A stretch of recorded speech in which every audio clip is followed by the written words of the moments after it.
Rachel with BreakOut Studios. I am an ACE certified fitness trainer. I do group fitness and one-on-one training. And when we're coming back into a movement studio, if you will, whether it's on fitness level or dance, what we like to think about is corrective movement.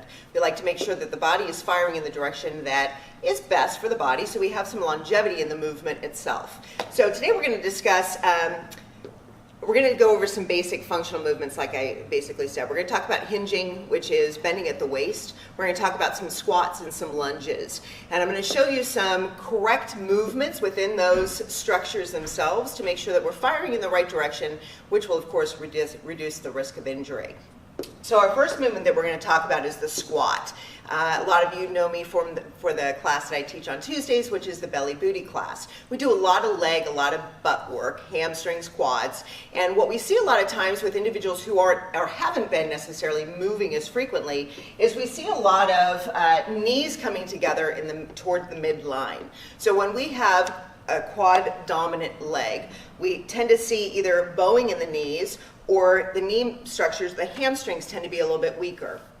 So basic function in terms of the squats themselves, what we like to see in building that core strength is the knees firing forward for a correct squat, which means that as I'm squatting correctly, I can literally place the ball between my knees, so as I come down into my functional squat, my knees are still firing forward. So whether I have the ball between my knees or not, I am still in that squat posture, meaning that my torso is erect, my knees are firing straight, almost feeling like actually like they're pulling away from themselves. So then as I come up, I'm pressing and my weight is still in my heels, which is really nice, which activates the glute and the hamstring.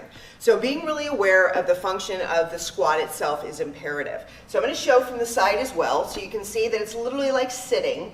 And once again, my knees are still going to fire straight, my torso is going to be up, so that as I sit down and I come up, all that's happening is my booty is going back. We always say, baby got what? Back, for a reason. So it takes back and I come up. And with the weight in the heels, I can literally do that forever. So what we want to make sure in that functional movement, once again, is that the knees are firing forward. So if you start noticing that in your squat as we're doing these functional movements, that the knees start to float, pick up a ball. Just place it between the knees and begin to retrain those muscle segments. The next movement we're going to go ahead and do is a lunge. We like the idea of lunging because we also learn about the structure of the hips, what's happening within the hips. A lot of people have what's called a shearing motion. They tend to float forward over that knee. We like to make sure the knee is right above that heel structure so that as we're coming down, we're literally coming down, weight is right through the center of gravity, and we push right back up, which means my glute's active, and I've got a nice little push through the back of my leg, and the weight is in the front of that heel. So as I'm coming down and up, I'm pressing through that heel. Core is still nice and strong as well.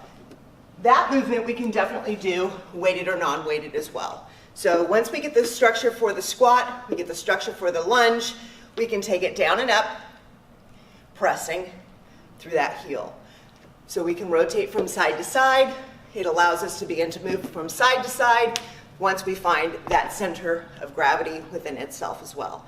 So lunge is the second movement within the lower part of the body in terms of functional movement. Now we're going to talk about a little bit of a hinge.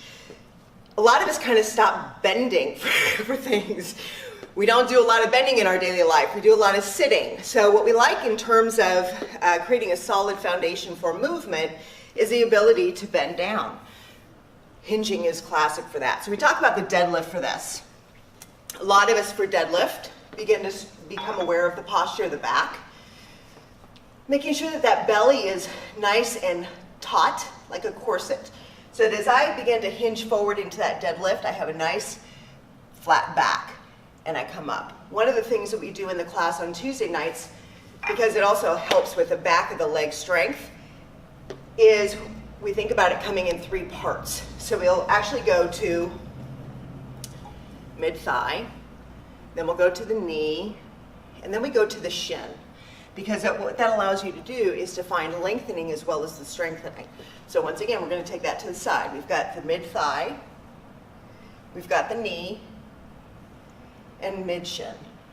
In that, you want to make sure that once again, the tailbone is really almost pressed to the ceiling, so you get that nice stretch to the back of the legs.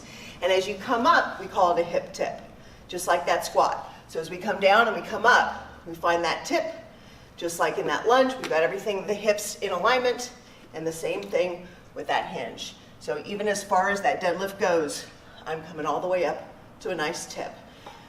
Those are the 3 basic movements for functional movement. We have a couple more coming. In terms of upper body, we've got some rotation, push-pull movements. So stay tuned.